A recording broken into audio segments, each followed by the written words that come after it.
Hey y'all, and welcome back to my channel. I'm Christy and thanks for joining me here.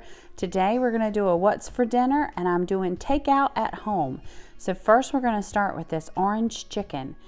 One of my daughters loves to get orange chicken at the Chinese restaurant, so she requested this, and so I'm starting with 3 pounds of boneless, skinless chicken breast. Mine was still partially frozen, which I always find helps it to just be able to slice up and cut up into pieces easier. So you want to put it in bite-sized pieces and then get it ready just to load straight into your Instant Pot if you're using it like I am on this night, or you could put it straight into your crock pot. Here I am setting my Instant Pot on saute, the highest setting, put a couple of tablespoons of oil in my pot, added the chicken, and I'm just salt and peppering it to taste.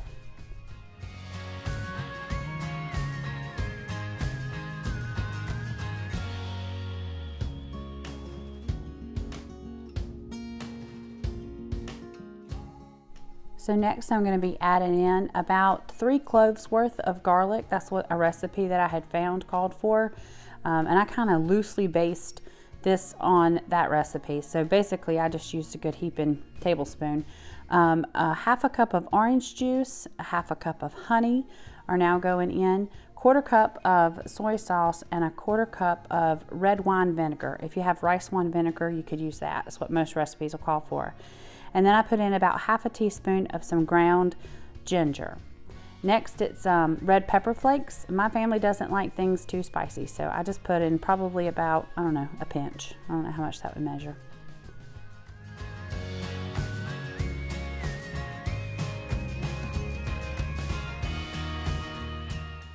So then you just want to give everything a really good stir, making sure that your chicken's down in your liquid, and then put your pot lid on, make sure it's set to sealing, and then you're going to set it on manual or pressure cook for 18 minutes.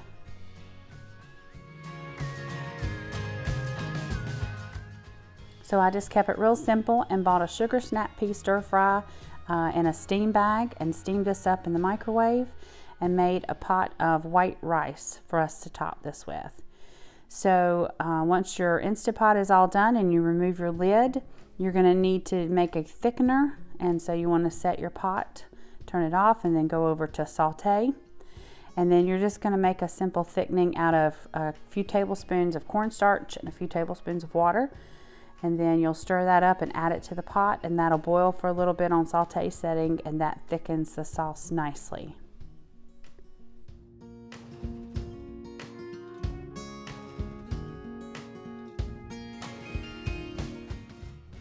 Our family loved this recipe. It was nice to be able to have one of our favorite dishes at home and know that it was healthier for us because it's not fried, and it was also cheaper.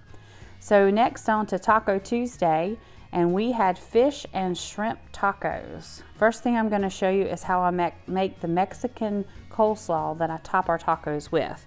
I started with a half a cup of mayonnaise mixed with a half a cup of sour cream, and here I'm using a light sour cream. Notice that I'll use the light sour cream but not a light mayonnaise. I have to have my Dukes. We're in the South, we have to have Dukes. Next I'll be adding in just about a tablespoon, I think is what I used, of lime juice, and I keep a bottle on hand of the lime juice. If you've got fresh limes, that would work great and be better probably, but this works in a pinch and we always have it in our fridge. Then I used about a half a teaspoon of garlic powder and a half a teaspoon of cumin.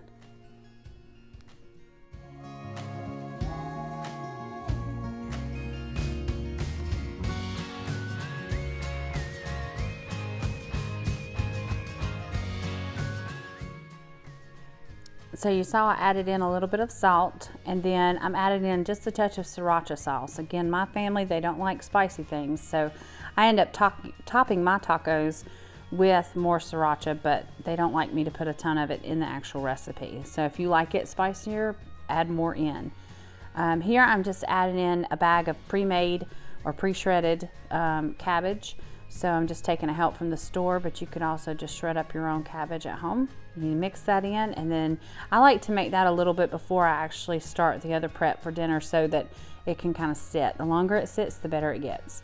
This is my cheating way of making guacamole. So you just get a fresh avocado. We're making a small batch because we don't have very many people in our crowd who like to put guacamole on their tacos, but we have a few. So I just take the avocado, remove that pit carefully. Make sure you use a towel to remove the pit then off your knife. Here I'm using a butter knife, and I just kind of score it both ways to get it already in a dice, and then take my spoon and get that out of its peel and into the bowl. So then I will put a little bit of lime juice and a little bit of salt, and then I use a fork just to get that mashed up.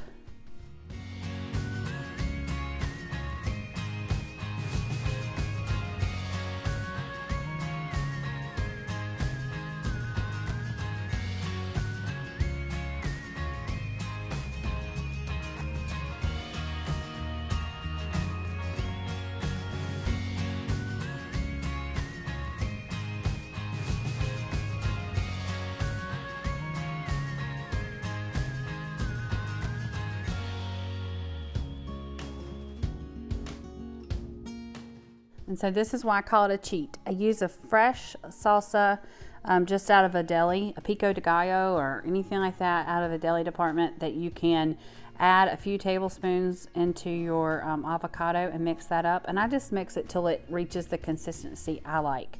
Some people prefer more avocado in their guacamole and less of the other stuff, and I like it a little more on the tomatoey side. So it's just kind of however you like it, and make it that way. And so add it until it looks right, and it was good. But we would have made a much bigger batch of it had we been using it as like a chip and dip on the side, but it was just to put a little bit on our tacos.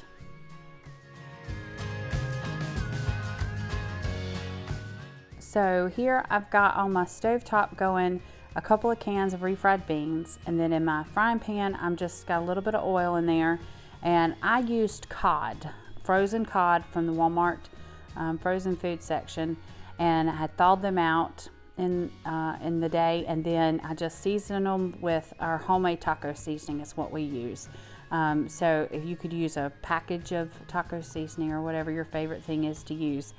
And then once I cook it on one side for about 3 minutes, I flip it over and do the other side, 3 minutes, and it's done. So I did a couple of panfuls of the cod, and then I moved on to my shrimp.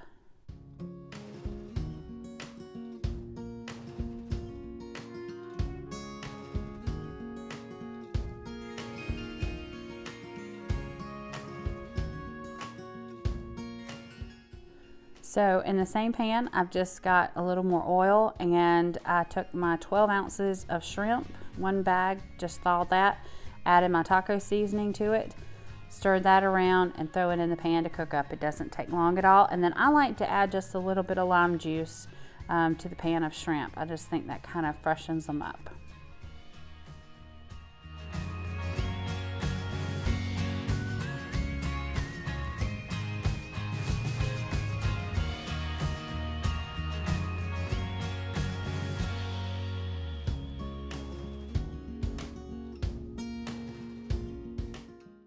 And then the last thing I'm gonna do is add about a half a cup to 2 cans of refried beans of this light sour cream, and just stir that in at the very end. They're already heated through, and then you just wait till right before serving and put that in there. If you've never tried that before, you should do that. It's excellent. So this is how we serve ours. We just throw the tortillas out there for people to grab. They can warm them up in the microwave and then make their tacos, and they can choose fish or shrimp, or they can do one of each. And then we just have our coleslaw and our extra salsa, the guacamole, some sliced up green onions, and then the refried beans. And we usually top those with cheese. And then of course we put some cheese on our tacos too if you want it. But most people at our house won't eat cheese on their fish tacos or shrimp tacos. So here I have mine just with a little extra sriracha, and they were delicious. Thank y'all so much for watching. If you haven't already, please like and subscribe. Thanks.